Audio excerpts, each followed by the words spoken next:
할렐루야.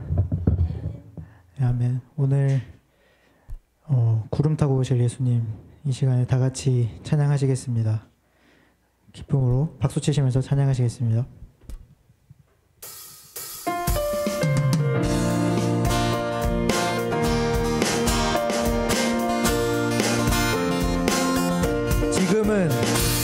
지금은 엘리야 때처럼 주 말씀이 선포되고 또 주의 종 모세의 때와 같이 언약이 성취되네. 비록 전쟁과 기근과 비판 환난 날이 다가와도 우리는 광야에 외치는 소리 주의 길을 예비하라. 주님 구름 타시고 나팔 불 때에 다시 오시네. 모두 외치세. 이는 은혜의 주님 시온에서 구원이 에스겔의 환상처럼 마른 뼈가 살아나며 또 주의 종 다윗의 때와 같이 예배가 회복되네. 주수할 때가 이르러 들판을 이어졌네. 우리는 주수할 일꾼 되어 주 말씀을 선포하리. 오라 주님 구름 타시고 나팔 불 때에 다시 오시네. 모두 외치세. 이는 은혜의 해님 시온에서 구원이. 지금은 엘리야 때처럼 주 말씀이 선포되고 또 주의 종 모세의 때와 같이 언약이 성취되네. 아멘. 비록 전쟁과 기근과 비판 환난 날이 다가와도 우리는 광야에 외치는 소리 주의 길을 예비하라. 오라 주님 구름 타시고 나팔 불 때에 다시 오시네. 모두 외치세. 이는 은혜의 해님 시온에서 구원이. 보라 주님 보라 주님 구름 타시고 나팔 불 때에 다시 오시네. 모두 외치세. 이는 은혜의 해님 시온에서 구원. 한번더 보라 주님 보라 주님 구름 타시고 나팔 불 때에 다시 오시네. 모두 외치세. 이는 은혜의 해님 시온에서 구원이. 하늘 위에 주님밖에 하늘 위에 주님밖에 내가 사모할 자 이 세상에 없네. 내 맘과 힘은 믿을 수 없네. 오직 한 가지 그 진리를 믿네. 주는 나의 힘이요 주는 나의 힘이요 주는 나의 힘이요 영원히 주를 의지하리. 영원히. 한 번 더. 하늘 위에 주님밖에 하늘 위에 주님밖에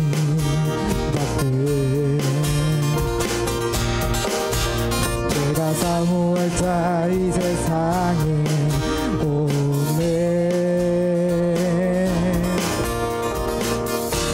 내 맘과 힘은 믿을 수 없네. 오직 한 가지 그 진리를 믿네.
하겠습니다.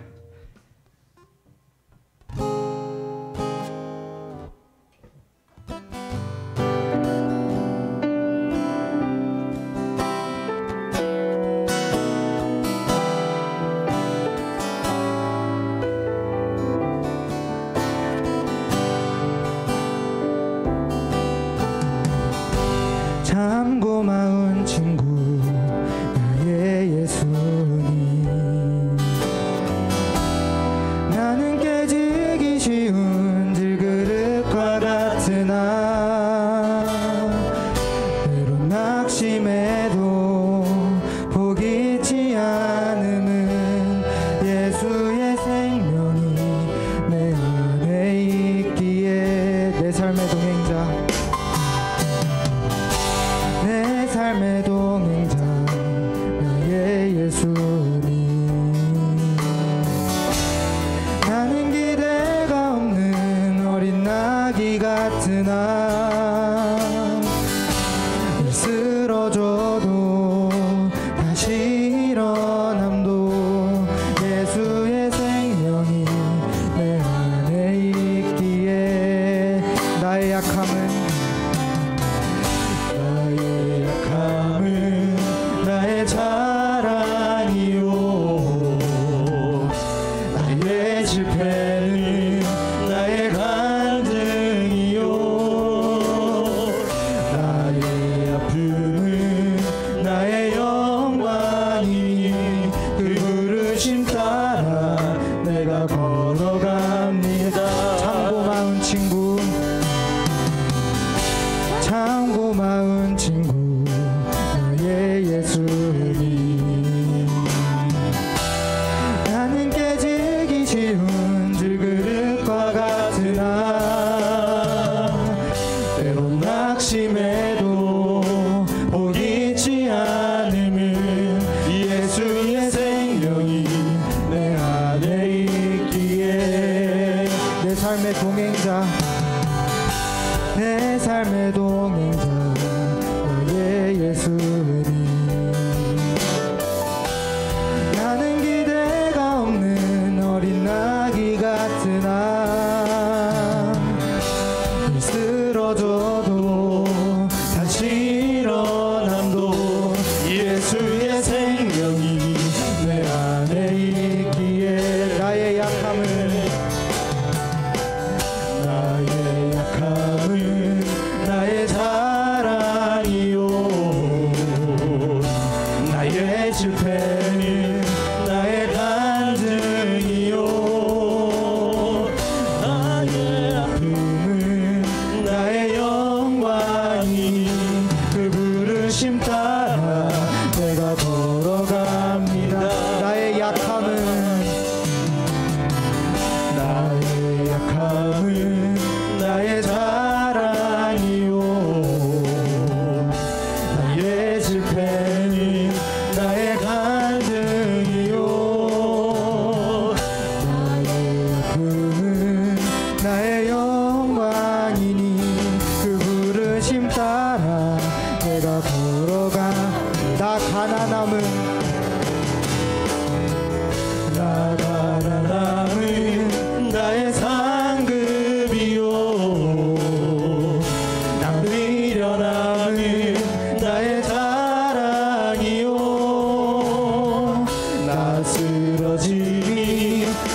같이 기도하실 때 오늘 드릴 예배를 위해서 그리고 말씀 전하실 목사를 위해서 다 같이 기도하시겠습니다.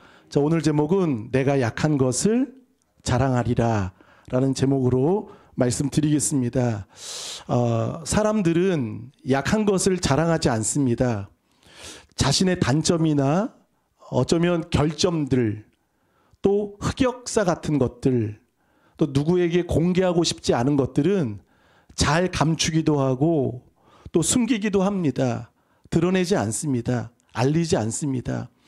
그러나 이 고대 사회나 당시 고린도 시대, 이 시대는 약한 것은 굉장히 추한 것으로 여겼습니다.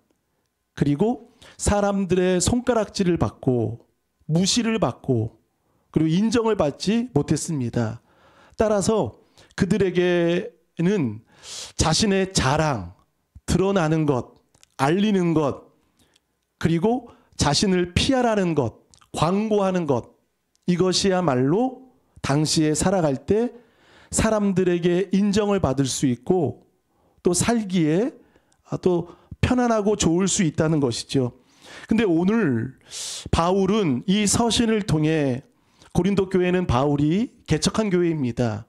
1년 반 동안 거기에 복음을 주고 또 함께 사역을 통해 고린도 교회가 건실히 세워졌습니다. 그러나 문제는 바울이 떠날 때입니다. 바울은 한 곳에 머물러 정착 사역할 수가 없습니다. 그것은 하나님께서 이방인의 사도로 불러주셨기 때문에 그는 늘 다니며 교회를 세우고 복음이 들어가지 않은 곳에 복음을 전하는 애타는 마음이 있기 때문입니다. 근데 그 고린도 교회 바울의 빈자리를 누군가 교묘히 간괴를 가지고 쑥 들어왔습니다. 많이 들어온 것도 아닙니다. 어쩌면 몇 사람, 그런 몇몇 사람들이 들어와서 그 고린도 교회를 혼란을 주는 겁니다. 그리고 이상한 말을 통해 그리고 바울은 가짜라는 것으로 사도가 아니라는 것으로 우리 한번 성경을 보겠습니다. 10장 7절을 보면 너희는 무엇만 보는도다? 외모만 보는도다. 여러분 바울은 복음을 전할 때 외모를 강조하지 않았습니다. 외형을 자랑하지 않았습니다. 복음은 내면입니다. 이 내적인 변화입니다. 그런데 이 고린도에 들어온 이 몇몇 사람들, 이단들, 거짓 교사, 거짓 사도, 그 사람들이 바울을 주목해보라고. 바울은 키가 왜소합니다. 그리고 바울은요, 신학자들이 말하더라고요. 안짱다리라고. 안짱다리. 그리고 키가 작다. 그리고 머리도 없다. 그러니까 외모로도 자랑할 만한, 드러낼 만한 어떤 것도 없는 거죠. 근데 이 가짜들이 들어와서 바울의 외모를 비꼬고 그는 사도가 아니라고 이야기를 합니다. 10장 8절을 한번 보겠습니다. 10장 8절. 주께서 주신 권세는 너희를 무너뜨리려고 하신 것이 아니요 세우려고 하신 것이다. 근데 그들의 목적은 무엇이죠? 교회를 무너뜨리는 것입니다. 장악하고 통제하고, 신천지가 그렇죠. 교회를 완전히 통제하여서 신천지화로 만들어 놓습니다. 그 타겟이 어딘지 아세요? 개척교회입니다. 작은 교회입니다. 들어와서 1년, 2년, 3년 동안은 본색을 드러내지 않습니다. 열심히 합니다. 어쩌면 선교회장으로, 권사님으로 우리 잘 조심하시기 바라겠습니다. 잘 열심히 헌신하고 충성하고 헌금 내라면 헌금하시고 헌신하고 기도하라면 기도하시고, 그런데 그 속내가 있는 거죠. 이 안에 목적이 있는 겁니다. 그래서 성도들 원망이 있고 불평하고 분열되는 그 순간을 잘 알고 파악하고 들어가서 같이 원망합니다. 그리고 나서 좋은 선교사님이 오셨는데, 좋은 목사님이 계신데 우리 성경 공부를 하자고, 그래서 그분하고 말씀을 듣고 또 함께 하다 보면 이제 강단에서 주시는 말씀이 들리지 않습니다. 졸음이 오는 거예요. 그리고 그분의 말씀이 더 어쩌면 왜 매력 있는 것처럼 다가오는 겁니다. 그리고 주의 종의 말씀은 이제 귀를 닫고 이제 의무로 나옵니다. 그러다가 이제 교회가 점점 이단화가 되고 바뀌어가는 거죠. 자, 그 거짓 교사들의 목적은 성경은 분명히 말합니다. 우리 11장 오늘은 성경을 좀 몇 군데 찾아보겠습니다. 4절을 다 같이 읽어보겠습니다. 시작. 만일 누가 가서 우리가 전파하지 아니한 다른 예수를 전파하거나 혹은 너희가 받지 아니한 다른 영을 받게 하거나 혹은 너희가 받지 아니한 다른 복음을 받게 할 때에는 너희가 잘 용납하는구나. 자, 여기 세 가지 한번 고백해 볼까요? 다른 예수, 다른 영, 다른 복음. 이 다른만 빼면 예수, 영, 복음 좋은 거죠. 우리에게 절대적으로 필요한 은혜입니다. 근데 그 앞에 뭐가 있죠? 다른. 이 다른이라는 것은요, 질적으로 다른 겁니다. 완전히 다른 겁니다. 그들의 입에서는 예수가 나옵니다. 그들의 입에서는 영이 나옵니다. 그들의 입에서는 복음이 나옵니다. 그러나 다른 것을 전하고 있죠. 그래서 고린도 교회에 이들로 인해서 성도들이 무너지는 겁니다. 흔들리는 겁니다. 미혹되는 겁니다. 그리고 주를 바라보는 눈이 아니라 사람만 보는 거죠. 그리고 어쩌면 그들에게 가스라이팅을 당해서 이제 고린도 교회가 완전히 이상해졌습니다. 자, 우리 19절을 보겠습니다. 너희는 지혜로운 자로서 어리석은 자들을 기쁘게 어떻게 해요? 용납하는도다. 여러분, 이건 책망입니다. 바울이 지금 굉장히 아픈 마음으로 그들의 잘못된 것을 들으면 분별할 줄 알아야지, 거부할 줄 알아야지, 그리고 그들을 몰아낼 줄 알아야 되는데 고린도 교회 성도들은 미숙했습니다. 그러니까 거룩하게 다가오는, 또 외형적으로 마치 목사님처럼 거룩한 모습으로 다가오는 그들에게 홀딱 빠져서 그것을 다 용납하는 거죠. 그래서 여러분 보세요. 19절 그리고 20절 하반절 너희가 용납하는도다. 그리고 4절 하반절 너희가 잘 용납하는구나. 그리고 19절 기쁘게 용납하는도다. 그들의 다른 예수, 다른 복음, 다른 영을 전하는데 그것을 용납하는 거예요. 거리낌 없이 뭐가 문제인지 분별조차 하지 못하고, 그러니까 고린도 교회가 신앙이 얼마나 연약한지 여러분 아시겠습니까?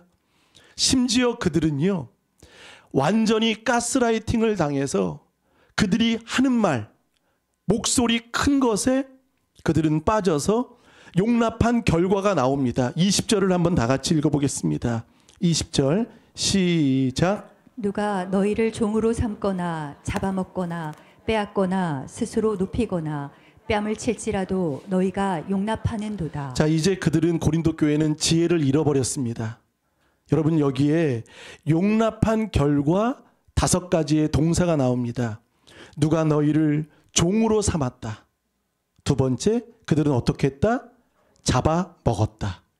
그리고 세 번째, 빼앗았다. 그리고 네 번째, 스스로 높였다. 그들은 교만했다. 5번째, 뺨을 칠지라도 너희가, 자, 뺨을 치는 거예요. 몇 년 전에 그것이 알고 싶다 그 타작마당에 나왔습니다. 이름도 얘기하겠습니다. 신옥주 여목사. 그래서 집단으로 신앙생활을 하고 뭐 기도나 부흥회나 열심히 하는 교회로 보였습니다. 근데 문제는 뭐죠? 타작마당. 이것을 심판으로, 책망으로 알고 어머니 나오고 재혼이 나오고 서로 뺨을 치게 하는 겁니다. 그러니까 부모와 자녀가 뺨을 치는 거예요. 큰 소리로. 엄마는 자녀를 때리고 자녀는 엄마를 때리고. 그런데 이게 뭐가 문제인지를 모르는 거예요. 윤리적으로 봐도, 조금만 살펴봐도 문제인지 분명히 압니다. 근데 이성이, 영성이 마비됐습니다. 미혹에 넘어간 거예요. 무슨 말을 해도 무슨 이야기를 해도 곧이곧대로 믿고 그들이 이야기하는 것, 그들이 말하는 것 다 용납하는 사람들이 됐던 거죠. 보세요. 그들은 잡아먹는 겁니다. 빼앗습니다. 그리고 우리를 종으로 통제하고 그가 관리합니다. 그리고 뺨을 칠지라도 너희가 용납하는도다. 여러분, 지금의 이단들뿐만이 아니라 바울은 고린도 교회를 어떻게 했습니까? 때리지 않았습니다. 오히려 누를 끼치지 않았고, 요번에 새벽에 말씀을 한번 쭉 보시면 나옵니다. 그리고 폐를 끼치지 않았습니다. 그리고 그들을 대할 때 유순하게 대했습니다. 배려했습니다. 그러나 오히려 그 배려를 거짓들이 배척하고 바울의 호의를 혹으로 만들고 완전히 그렇게 만들었죠. 자, 한번 읽어보겠습니다. 11장 1절 다 같이 시작. 원하건대 너희는 나의 어리석은 것을 용납하라. 청하건대 나를 용납하라. 자, 용납하라. 원하건대. 그러면서 여러분 보세요. 10장 1절에도 너희를 대면하면 유순하고 떠나 있으면 너희에 대하여 담대한 나 바울은. 그리고 10절을 보겠습니다. 10장 10절 하반절. 그가 몸으로 대할 때는 약하고 그 말도 시원하지 않다. 거짓들이 말하는 거예요. 바울은 시원하지 않다. 그리고 그는 약하다. 그러니까 그 사람들이, 고린도 성도들이 그것을 다 믿게 된 겁니다. 그러니까 바울의 말을 이제 신뢰하지 않고 의심하고 그들이 이제 혼란에 빠지게 된 것이지요. 또 성경을 보세요. 14절, 11장 14절. 이것은 이상한 일이 아니니라. 사탄도 자기를 광명의 천사로 가장하나니. 15절. 그러므로 사탄의 일꾼들도 자기를 의의 일꾼으로 가장하는 것이 또한 대단한 일이 아니니라. 바울이 말하는 거예요. 그들이 하는 것은 대단한 것이 아니다는 거예요. 마술을 보이고 기적을 보이고 기묘한 것들을 보여도 대단한 것 아닙니다. 여러분 속지 않길 바랍니다. 그리고 가장하는, 위장하는, 그래서 15절은 말합니다. 하반절 볼까요? 그들의 마지막은 그 행위대로 되리라. 심판을 받는 거죠.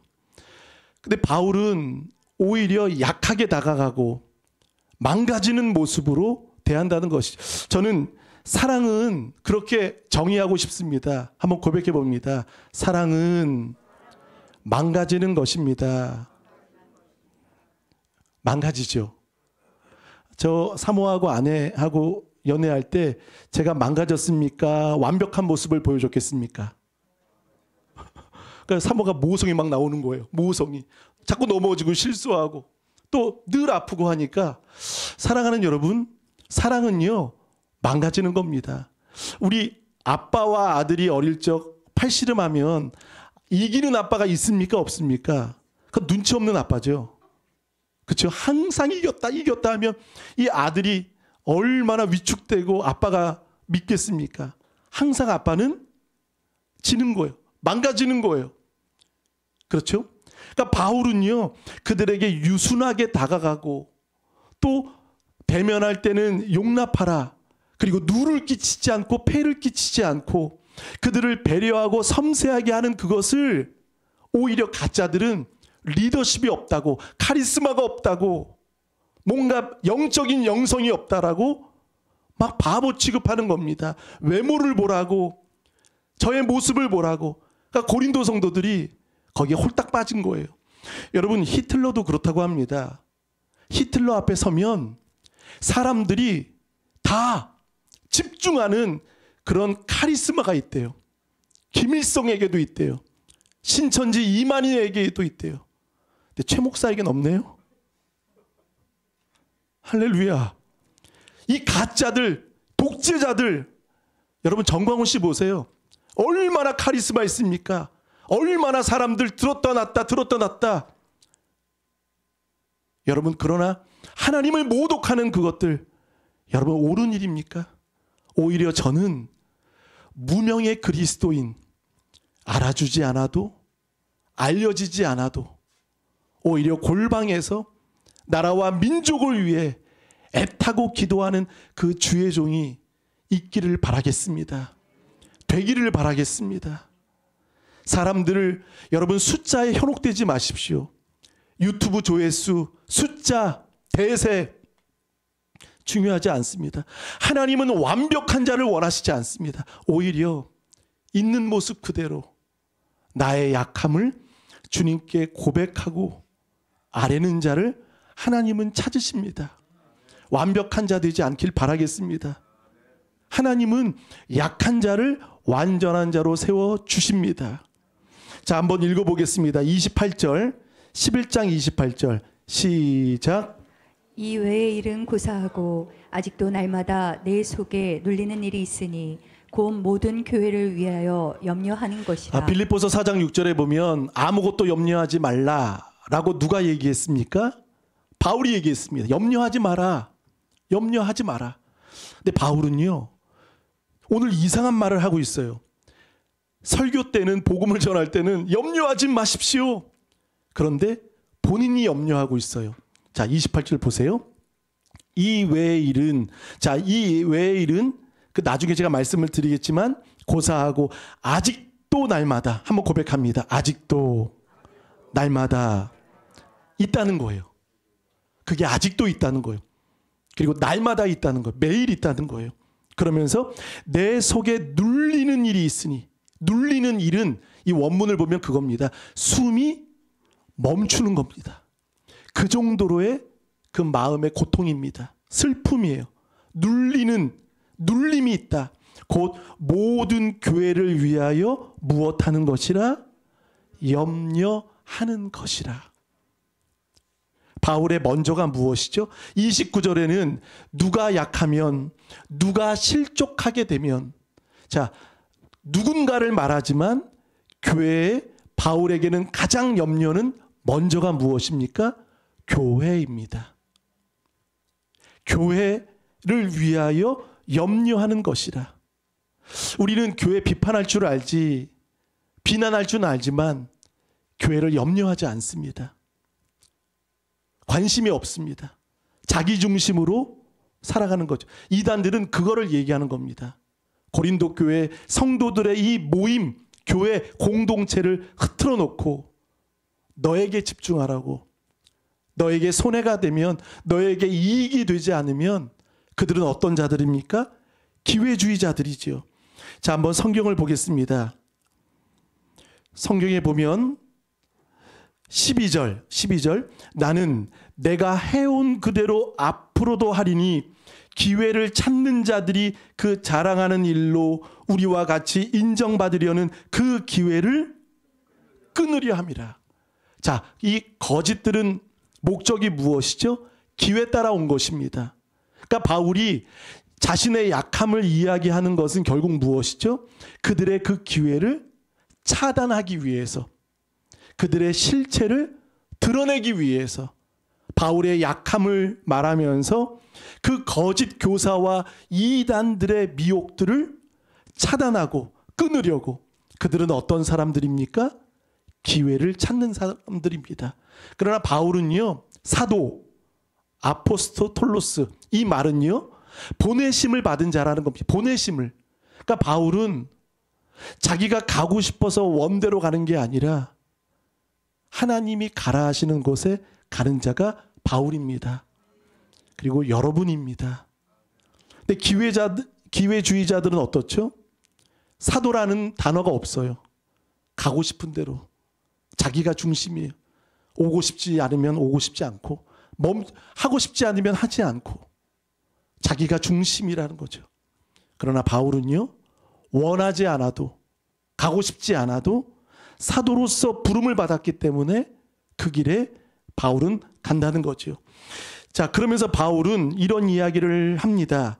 한번 21절을 다 같이 읽어봅니다. 21절, 22절 시작. 나는 우리가 약한 것 같이 욕되게 말하노라. 그러나 누가 무슨 일에 담대하면 어리석은 말이나마 나도 담대하리라.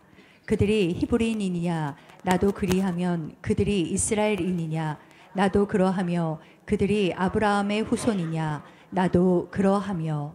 아멘. 바울은 21절 약한 것, 그리고 30절 약한 것, 그것을 어떻게 한다고 말하죠? 자랑한다는 거죠.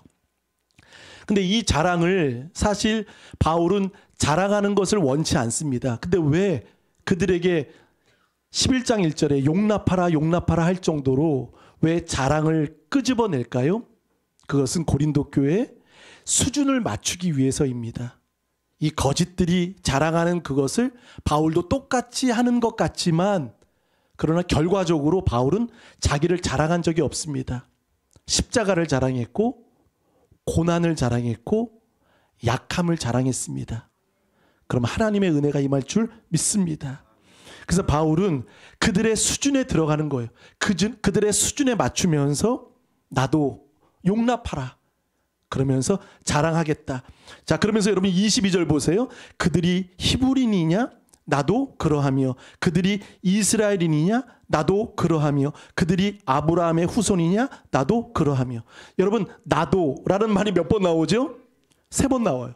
나도 그러하다. 그들의 신분, 혈통, 정체성, 그것을 바울도 말합니다. 나도 다르지 않다. 똑같다는 거예요. 오히려 그들보다 뒤처지지 않는다. 그들보다 못하지 않는다. 나도 히브리인, 나도 이스라엘인, 아브라함의 후손, 정통성을 바울은 말하고 있는 것이죠. 만약에 고린도 교회가 이러지 않았다면 이 이야기 끄집어내지도 않았을 겁니다. 근데 바울도 이야기하는 거죠. 나도 그러하며 나도 그러하며. 23절 그들이 그리스도의 일꾼이냐 정신없는 말을 하거니와 나는 더욱 그러하도다. 다르지 않다는 겁니다. 너희들이 생각하는 외계인이 아니라는 거예요. 이상한 별에서 온 사람이 아니라는 거예요. 나도 정통 유대인이고 너희와 같은 히브리인이다라고 말을 합니다. 23절에는 나는 더욱 그러하도다. 바울의 마음이 여러분 느껴지십니까? 그들에게 이제 경고하기 위해, 그리고 고린도 교회를 제대로 깨우기 위해 바울은 지금 자랑을 하고 있는 것이죠. 근데 그 자랑을 여러분 잘 보세요. 23절 나는 더욱 그러하도다. 내가 수고를 넘치도록 하고. 여러분 이상하지 않으십니까? 우리는 은혜가 넘쳤으면 좋겠는데 바울은 뭐가 넘치죠? 수고가 넘치는 거예요. 이 수고에 뭐가 있을까요? 눈물이 있습니다. 희생이 있습니다. 땀이 있습니다. 수고를 넘치도록. 여러분 이런 수고가 있길 바라겠습니다. 고백합니다. 수고가 넘치도록. 자 보세요. 그리고 옥에 갇히기도 더 많이 하고 매도 수없이 맞고 여러 번 죽을 뻔하였으니. 4가지 고난을 말합니다. 첫 번째 수고를 넘치도록 했다. 두 번째 옥에 갇히기도 더 많이 했다. 세 번째 매도 수없이 맞았다. 네 번째 여러 번 죽을 뻔하였다. 여러분 이걸 보면서 마치 뉴스에서나 나올 법한 그런 사고들 아니겠습니까? 근데 바울은 이것을 다 겪고 당하고, 당할 것은 다 당하고 겪을 것은 다 겪은 바울을 보여주고 있다는 것이죠. 우리는 여기 하나 좀 피하고 싶지 않습니까? 저는 이 말씀 보면서 저 얼마나 울었는지 부끄러웠는지 모릅니다. 저는 하나라도 당하지 않고 싶습니다. 하나라도 피하고 싶어요. 아예 이런 사고가 나에게는 없었으면 좋겠습니다. 근데 바울은요, 복음 때문에, 교회 때문에, 성도 때문에 바울은 이렇게 고백을 하고 당하기도 했습니다. 24절 다 같이 읽어봅니다. 시작. 그들에게 40에서 하나 감한 매를 5번 맞았으며. 자, 이번에는 유대인들에게 당한 태형입니다. 태형. 40에 하나 감한 매. 그럼 몇 번이겠죠? 39 39번. 40번 맞으면 사람 죽습니다. 39번도 똑같이 아프겠지요? 근데 그것을 몇 번 맞았지요? 5번 맞았으며. 여러분 이렇게 당하실 수 있으십니까? 근데 바울이 자랑하는 것이 이것을 자랑하는 거예요. 바울은요, 로마 시민권도 있고 뭐 유대인이고 정통 할렙하고 얼마나 많은 자랑들이 있습니까? 근데 바울은 그걸 자랑하지 않는 거예요. 태형 40에 하나 39대를 무려 5번이나 맞았다는 겁니다. 그리고 25절 3번 태장으로 맞고 24절에는 태형 25절에는 태장. 여러분 이 태장이라는 것은 로마인들이 유대인들에게나 이방인들에게 주는 벌입니다. 이 긴 채찍에 채찍 끄트머리에 납을 다는 거예요. 납덩어리. 그거로 한번 치면 살점이 떨어지는 겁니다. 그 태장을 몇 번 맞고 몇 번? 3번 맞고 그리고 한 번 돌로 맞고 3번 파선하고 일주일을 깊은 바다에서 지냈으며. 여러분 우리 눈으로 보면 이거 그냥 쉽게 읽을 수 있는데 저와 여러분이 당한다고 한번 생각해 보십시오. 어떨까요? 물었습니다. 어떨까요? 고통이죠. 이건 말할 수 없는 고통입니다. 네, 바울은 그걸 말하는 거예요. 일주일 동안 깊은 바다에서 지냈고 태형과 태장과 3번 파선과 돌에 맞았고 그리고 26절에는 위험이라는 단어가 여러분 몇 번 나오는지 아세요? 위험 8번 나와요. 자연적인 상황적인 환경적인 재앙들을 바울은 8번 위험과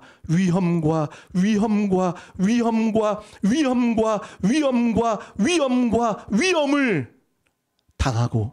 그러니까 바울은요, 맞을 수 있는 건 다 맞았어요. 당할 수 있는 것 다 당했어요. 거기서 하나라도 바울은 피하지 않았습니다. 바울이 말하지 않았으면, 바울이 가만히만 있으면 이 모든 것 다 피할 수 있습니다. 당하지 않습니다. 자신의 고난으로 다가오지 않을 것입니다. 그러나 바울은 입을 열고 피하지 않고 복음을 전할 수밖에 없었던 것은 무엇이죠? 하나님을 주목하고 있었기 때문입니다. 아멘.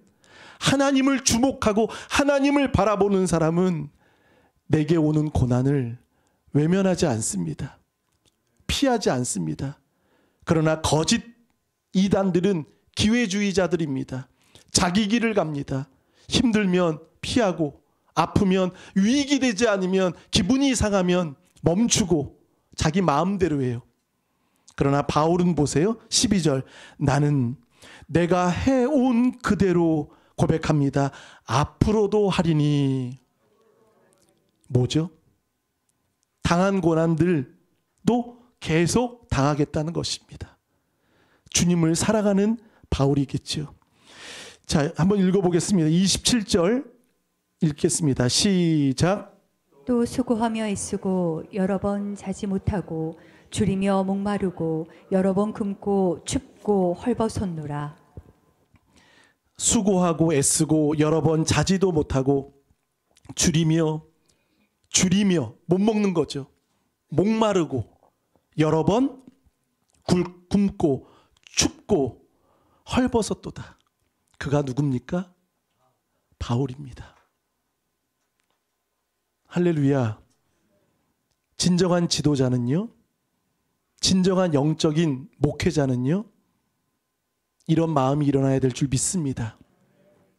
무례하고 함부로 하는 것이 아니죠. 오히려 자신이 당하는 거예요.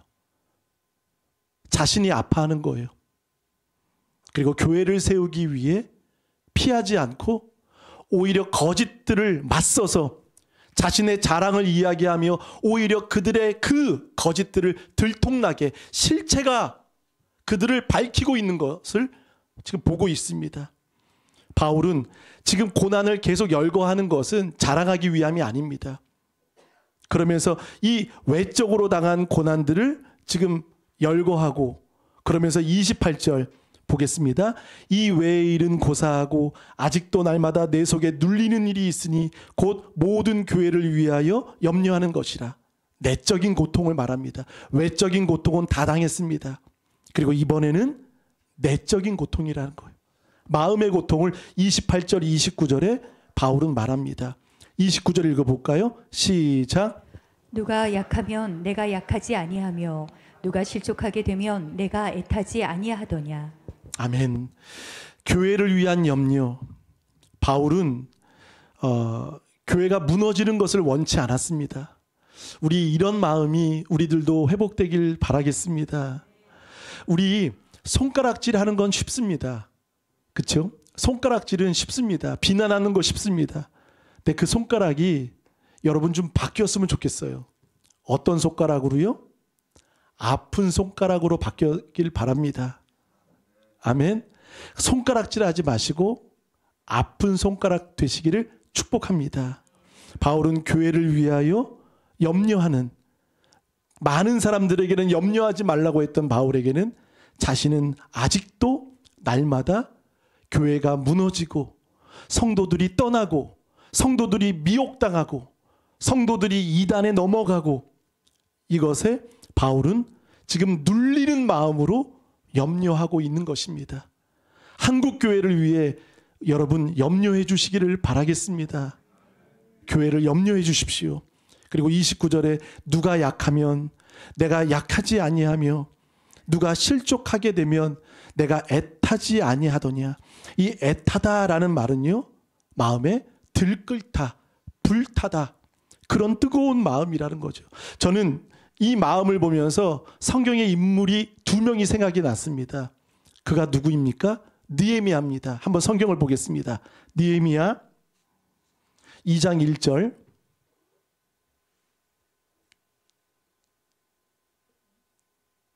느헤미야 밑에 있습니다. 밑에. 네. 더 밑에 없나요? 네, 위에 있나요? 네.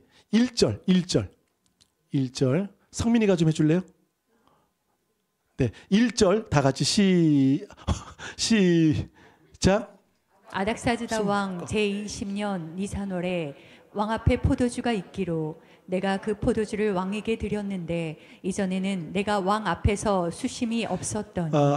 느헤미야는 이제 포로로 와서 성공한 사람이 됐습니다. 술 맡은 관원장이 됐습니다.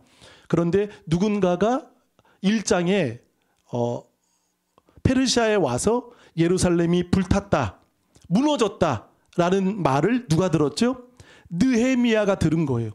그리고 나서 느헤미야가 여러분 성경에 보면 울며 하나님 앞에 금식했다라고 말을 합니다. 우리 지금 산불이 일어났죠? 또 삶의 터전을 잃은 분들이 많이 있습니다. 오늘 느헤미야는 그걸 말하는 거예요. 1절에 보세요. 이전에는 내가 왕 앞에서 수심이 없었더니 2절. 다 같이 시작. 왕이 내게 이르시되 내가 병이 없거늘 어찌하여 얼굴에 수심이 있느냐. 이는 필연 내 마음에 근심이 있음이로다 하더라. 그때 내가 크게 두려워하여 3절. 왕께 대답하되 왕은 만세수를 하옵소서. 내 조상들의 묘실이 있는 성읍이 이제까지 황폐하고 성문이 불탔사오니 내가 어찌 얼굴에 수심이 없사오리이까 하니. 느헤미야는 수심이 없는 사람입니다. 왕 앞에 술 맡은 관원장이기 때문에 얼굴 표정을 드러내선 안 됩니다. 근데 이날은 얼굴에 수심이 가득한 거예요. 근심이 있는 거예요. 왕이 그것을 보고 무엇이냐라고 물을 때 느헤미야는 말하는 겁니다. 우리의 민족, 동족, 예루살렘 성이 불탔다, 무너졌다 때문에 나는 지금 마음에 수심이 있다라고 말합니다. 오늘 바울의 마음도 그거예요. 애타지 아니하냐, 이 마음이 있는 거예요. 지나가는 사람이 아니라, 무심한 사람이 아니라 나라를 위해, 교회를 위해. 느헤미야는 그래서 명을 받고 예루살렘 성을 52일 만에 건축을 합니다. 할렐루야. 행동하는 사람, 같은 마음으로 공감해 주는 사람에겐 하나님이 은혜를 베풀어 주실 줄 믿습니다. 그리고 또 하나, 우리 열왕기 상을 보겠습니다. 3장. 솔로몬이 첫 재판을 합니다. 근데 그 재판은 어떤 재판일까요? 두 창기가 아이가 둘이 있었습니다. 근데 한 창기가 자다가 이 아이를 눌렀어요. 그러니까 아이가 어떻게 됐습니까? 죽었죠. 우리 영화에도 봤죠. 근데 두 여인이 한 아이를 데리고 와서 내 아이입니다. 내 아이가 맞습니다. 내가 진짜 생모입니다. 그럴 때 솔로몬이 어떻게 했습니까? 무엇을 가져오라? 칼을 가져오라. 첫 재판이죠. 일천번제를 드리고 하나님께 듣는 마음을 구할 때 이제 솔로몬이 하는 첫 재판이 바로 두 창기의 아이를 이제 밝히는 겁니다. 그때 이런 말을 합니다. 25절 시작. 이르되 산 아이를 둘로 나누어 반은 이 여자에게 주고 반은 저 여자에게 주라. 자, 이게 이제 솔로몬의 재판이었습니다. 26절 다 같이 그 산 아들의 어머니 되는 여자가 그 아들을 위하여 마음이 불붙는 것 같아서 왕께 아뢰어 청하건대 내 주여 산 아이를 그에게 주시고 아무쪼록 죽이지 마옵소서 하되 다른 여자는 말하기를 내 것도 되게 말고 내 것도 되게 말게 나누게 하라 하는지라. 자, 두 여인의 반응이 나왔죠. 더 위로 26절 생모는 어떻게 했습니까? 죽이지 말라고. 그리고 성경에 어떻게 말하죠? 마음이 불붙는 것 같아서. 그게 바울의 애타는 마음입니다. 누가 실족하면, 누가 약하면 난 약하지 아니하더냐. 자신도 동일하게 그 마음을 갖고 있는 거예요. 진짜 생모는요. 그래서 저 여인에게 주라고. 결국 이 말은 뭐죠? 내가 가짜라는 거잖아요. 나는 가짜입니다라고 말하는 거죠. 근데 가짜 여인은 어떻게 말하죠? 26절 하반절에 다른 여자는 말하기를 내 것도 되게 말고 내 것도 되게 말고 나누게 하라. 감정이 없는 거예요. 나누자라는 거. 뭐 하라는 거죠? 죽이라는 거죠. 이때 첫 재판에 솔로몬이 말합니다. 27절 시작. 왕이 대답하여 이르되 산 아이를 저 여자에게 주고 결코 죽이지 말라. 저가 그의 어머니이니라 하매. 할렐루야. 밝혀졌죠. 진짜 엄마는 언제 밝혀집니까? 애타는 마음이 불붙을 때. 특별히 한국교회와 산불로 인해 여러분 바울은요 교회를 여전히 염려하고 애타는 마음이 아직도 날마다 있었던 것입니다. 염려가 있었던 거예요. 우리도 이런 마음이 불붙기를 간절히 바라겠습니다. 특별히 이 시간 다 같이 한번 기도하실 때 바울은 이렇게 한국교회와 나라와 민족을 바울이 품고 염려한 것처럼 우리도 이런 마음으로 기도하길 바라겠습니다. 기도하겠습니다. 사랑의 아버지 하나님, 바울은 주만 바라보기 때문에 사도로서 보냄을 받았습니다. 그곳이 어떤 곳이라도 그리고 자기가 원하지 않고 가고 싶지 않은 길이라도 바울은 기회주의자가 아니었습니다. 그러나 오히려 거짓들은 가짜들은 기회주의자였습니다.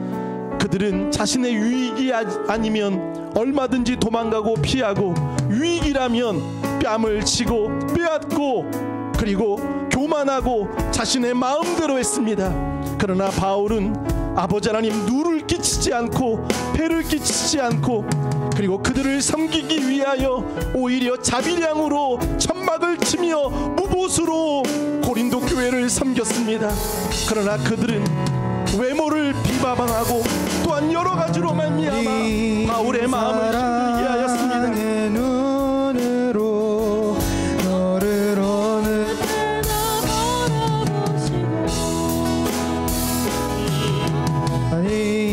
바울은 가만히 있으면 고난은 피할 수 있었습니다.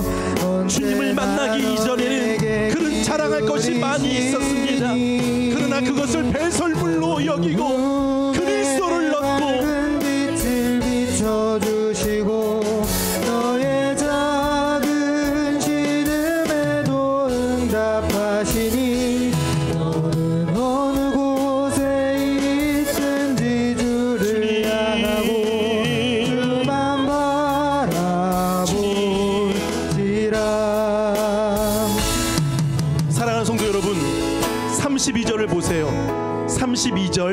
33절 다 같이 한번 읽어보겠습니다. 음악은 계속해 주시고요. 시작. 잡으려고 다메섹 성을 지켰으나 크게 해주세요. 나는 광주리를 32절 33절 다시 한번 사모님이 읽어주세요. 시작. 다메섹에서 야레대 왕의 국왕이 나를 잡으려고 다메섹 성을 지켰으나 나는 광주리를 타고 들창문으로 성 밖을 내려가 그 손에서 벗어났노라. 아멘. 여러분 11장의 약함의 결론이 무엇이죠? 광주리 타고 내려온 겁니다. 이거는요 바울에게는 숨기고 싶은 겁니다. 드러내고 싶은 것이 아닙니다. 감추고 싶은 겁니다. 바울에게는 흑역사입니다. 자신이 비참하게 광주리 타고 내려오는 숨기고 싶은 이야기를 11장의 마무리로 말하고 있는 것은 무엇입니까? 모든 것이 하나님의 은혜였다라는 겁니다. 체면을 살리지 않고 채통을 중요하게 여기지 않고 다윗도 법궤 앞에 바지가 내려갈 정도로 춤을 추고 그것을 망가지도록 기뻐했던 다윗처럼 바울도 왕의 고관들이 나를 죽이려 할 때 나는 광주리 타고 내려왔다. 이거 비겁한 거죠. 수치스러운 겁니다. 창피한 겁니다. 숨기고 싶은 이야기입니다. 그러나 11장을 결론 지으며 바울은 이 약함을 자랑하고 있다는 것이죠. 하나님은 저와 여러분의 완벽한 거 원하시지 않습니다. 지금 이 시간 잠시 우리 주여 한번 부르며 기도하실 때 여러분의 약한 그 모습을 주님께 아뢰십시오. 주여, 그리고 나의 있는 그 모습을 고백하시면 주님이 반드시 위로하시고 회복을 주실 줄 믿습니다. 우리 주여 한번 부르며 기도합니다. 주여,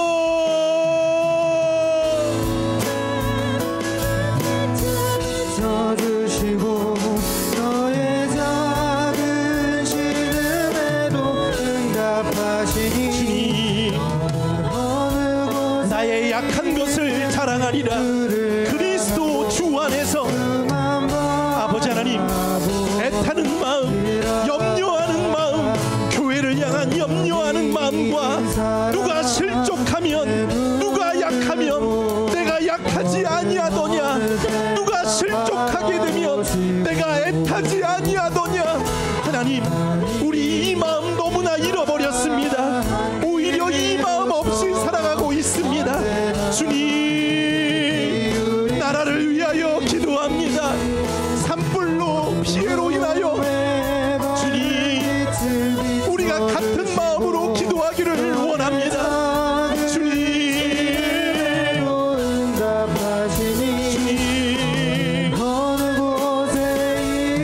주님, 기회주의자가 아니라 함께 아프기를 원합니다. 처음부터 오직 주님만을 주목합니다. 사람의 외모를 보지 않겠습니다.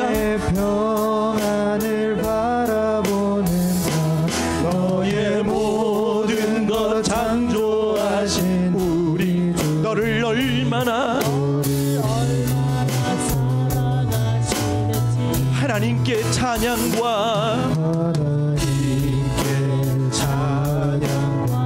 하나님의 선하심을 닮아가는 자, 너의 모든 것 창조하신 우리 너를 자녀 삼아 주셨네. 하나님 인자, 하나님 사랑의 눈으로 너를 어느 때나 바라보시고, 하나님 인자기로서 오 주님, 언제나 너에게 기울이신 어둠에 밝은 빛을 비춰주시고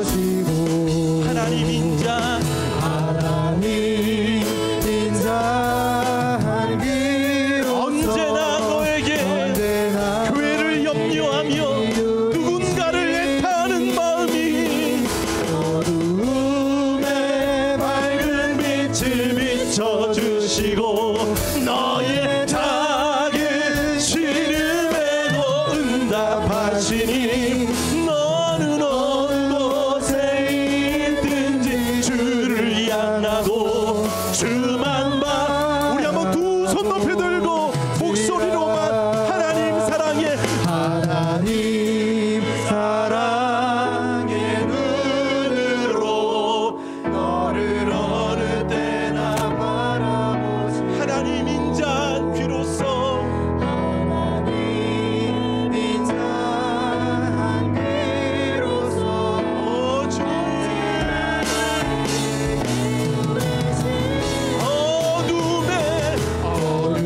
어둠에 밝은 빛을 비춰주시고 너의 작은 신음에도 응답하시니 너는 어느 곳에 있든지 주를 향하고 주만 바라보리라.